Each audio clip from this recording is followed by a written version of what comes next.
কোনো কাজই ছোট নয়, ডোমের কাজ করে দেখিয়ে দিলেন টুম্পা। কাজটি স্থায়ীকরণের আবেদন সরকারের কাছে।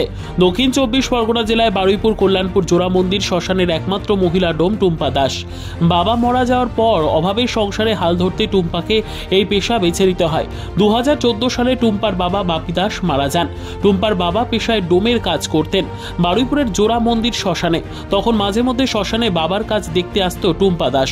হঠাৎ টুম্পার বাবা মারা যায়। 5 জনের সংসার চালাতে টুম্পা হিমশিম খাচ্ছিল। কি করবে টুম্পা ভেবে পাচ্ছিল না। বাড়ির একমাত্র বড় মেয়ে টুম্পার বয়স তখন মাত্র 19 বছর।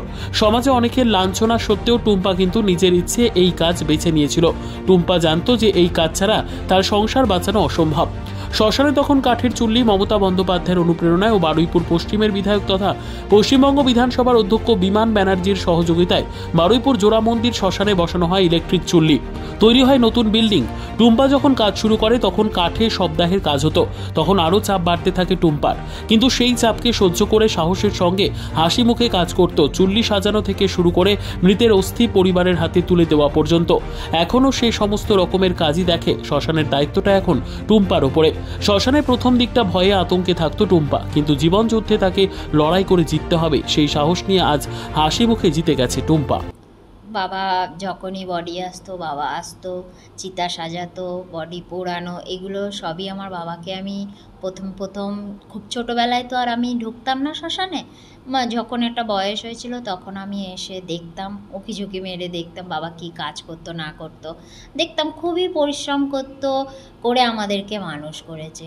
তো যখন আমি তার কাজটা পাই তখন মনে করলাম যে যাক, আমি অন্তত সেই জায়গাটায় পৌঁছাতে পেরেছি যে আমার বাবার কাজটা আমি পেয়েছি, আমার বাবার নামটা আমি রাখবো। সেই হিসাবে কাজটা আমি নিয়েছিলাম, কাজটা করেছি। অনেকে এখনও পর্যন্ত এসে আমার বাবার নাম করে। তো আমার মনে এটাই আশা আর উদ্দেশ্য আছে যে আমার বাবা মরে যাওয়ার এত বছর পরও লোকে নাম করছে। কমসে কম সে তো নিশ্চয়ই ভালো কিছু করেছে এই জায়গায় কাজ করে, যে সবাই নাম করছে। তো সেরকম জায়গাটা আমি তৈরি করতে চাইছি। এটা আমাদের কাঠের চুল্লি ছিল। তারপরে এখানে আশপাশে দেখছেন কলেজ স্কুলের একাধিক স্কুল এবং কলেজ রয়েছে। তো এবং গ্রামের আশপাশে সব বসত বাড়ি রয়েছে। আমাদের সবারই আবেদনের ভিত্তিতে আমাদের যে মাননীয় বিধায়ক তথা অধ্যক্ষ পশ্চিমবঙ্গ বিধানসভার, ওনার প্রচেষ্টায় এবং ঐকান্তিক সহযোগিতা মাননীয় মুখ্যমন্ত্রীর, আমরা এটা ইলেকট্রিক চুল্লিতে পরিণত করি। কিন্তু বিষয়টা হচ্ছে, যখন কাঠের চুল্লি ছিল দীর্ঘকাল ধরে ওর বাবা বাপি দাস আমাদের এই কাজটাই উনি করতেন। যখন মাঝে মাঝে অসুস্থ হতো তখনই বড় মেয়ে হিসাবে টুম্পা এসে বাবাকে সাহায্য করত।